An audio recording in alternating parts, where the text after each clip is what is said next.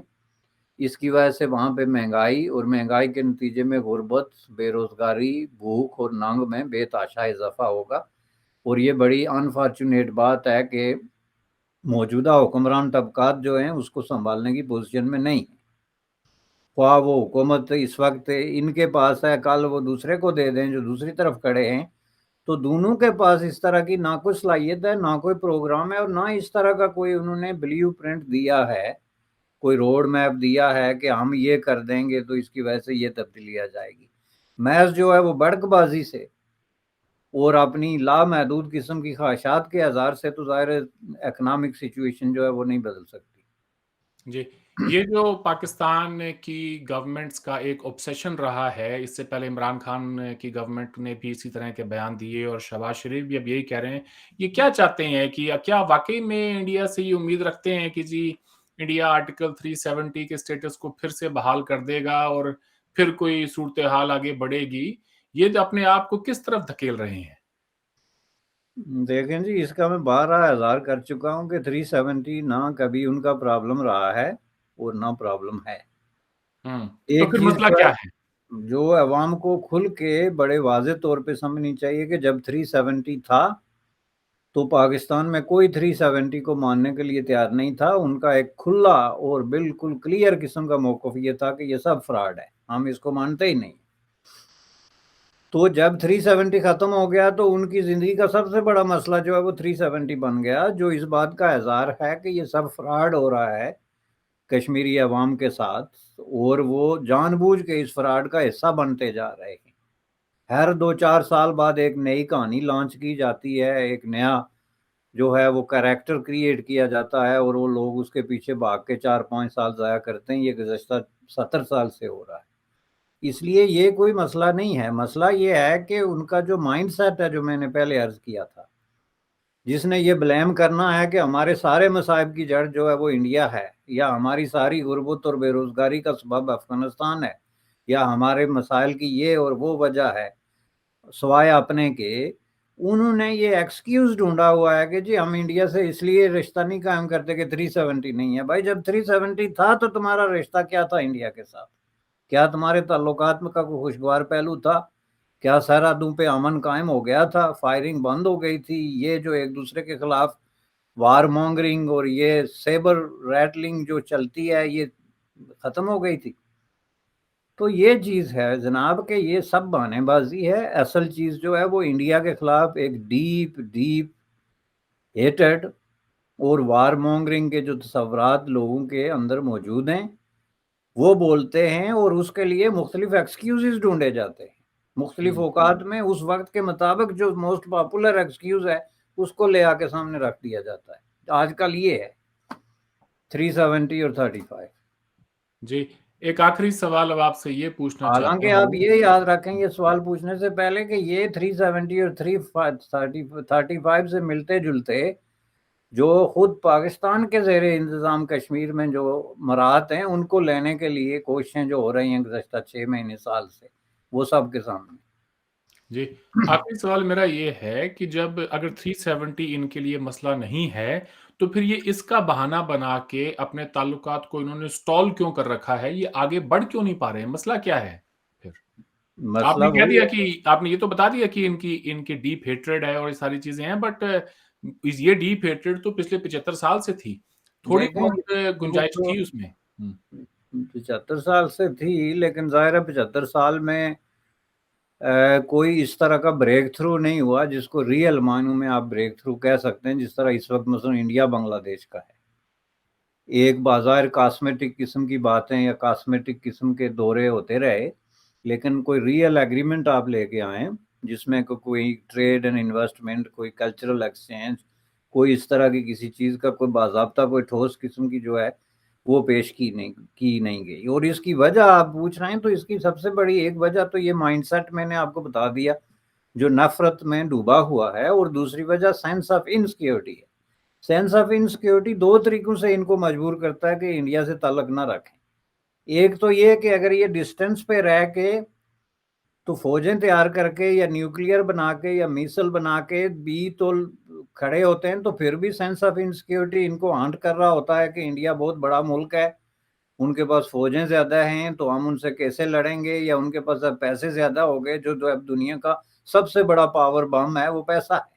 Unfortunately اور fortunately اس میں ہمارا کوئی قصور نہیں ہے، لیکن یہ حقیقت ہے کہ اس وقت دنیا کا سب سے بڑا نیوکلیئر بم جو ہے وہ پیسہ ہے، جو کہ انڈیا کے پاس ہے، پاکستان کے پاس نہیں ہے۔ ایک دوسرا ان کا سینس آف انسیکیورٹی یہ ہے کہ اگر ہم ان سے تعلقات قائم کریں گے تو انڈیا ہمیں نگل لے گا۔ کس طریقے سے نگل لے گا جی؟ اس کی معیشت، اس میں ہم غائب ہو جائیں گے۔ ہمارے یہ چھوٹے موٹے کوئی فیکٹری کا مالک ہے، کوئی چھوٹا موٹا کوئی زمیندار ہے یا جو بھی ہے، آپ دیکھ لیں یہ ابھی پیاز ٹماٹر کے چکر میں یہ ساری چیزیں سامنے رکھتے ہوئے وہ غائب ہو جائے گا۔ کلچرلی ہم ڈس اپیئر ہو جائیں گے، چونکہ آلریڈی ڈس اپیئر ہیں وہ۔ آپ یہ دیکھ لیں کہ پاکستان میں آج اگر انڈین موویز کے لیے تھیٹر کھولے جائیں تو کوئی پاکستانی مووی ہوا وہ کتنی محنت اور کس طریقے سے کیوں نہ بنائی گئی ہو، وہ ختم ہو جاتی ہے، غائب ہو جاتی ہے۔ تو یہ ساری چیزیں سینس آف انسیکیورٹی کا دوسرا پہلو ہے کہ ایک تو آپ کسی کو ذبح کرتے ہیں زبردستی چھرے کے نیچے لا کے، اور ایک آپ اس کو پیار سے ذبح کرتے ہیں۔ وہ دونوں باتوں میں ان کا یہ سینس آف انسیکیورٹی ہے کہ ان سے گلے ملیں گے پھر بھی ذبح ہیں، اور ان سے لڑیں گے پھر بھی ذبح ہیں، چونکہ لڑ بھی نہیں سکتے اور گلے بھی نہیں مل سکتے۔ اب یہ ایک سائیکالوجیکل پرابلم ہے، اس جی، کو آپ ایک سائیکالوجیکل پرابلم سمجھ کے ٹریٹ کریں اور اس کی تھراپی کریں باقاعدہ، ادروائز اس کا کوئی علاج نہیں۔ صحیح۔ میرے اپنے سورس کے مطابق یہ جو پیاز اور ٹماٹر والا قصہ ہے، جہاں پر پاکستان کے فائنانس منسٹر نے کہا جی ہم انڈیا سے منگوا لیتے ہیں، اور میں نے پرائم منسٹر صاحب کو یہ کی ہے ریکویسٹ کہ آپ اسے اپروو کر دیں، تو اس میں ایک اندر کی خبر یہ بھی ہے کہ پاکستان نے کہا کہ جی ابھی حال فی الحال ہمارے پاس دینے کے لیے پیسے نہیں ہیں، آپ ایسا کریں پیاز اور ٹماٹر ہمیں دے دیں، اور کچھ وقت میں جب ہمارے تھوڑے حالات ٹھیک ہو جائیں گے، ہمارے پاس پیسے آ جائیں گے، تو پھر ہم جو ہیں اس کی رقم کی ادائیگی کر دیں گے۔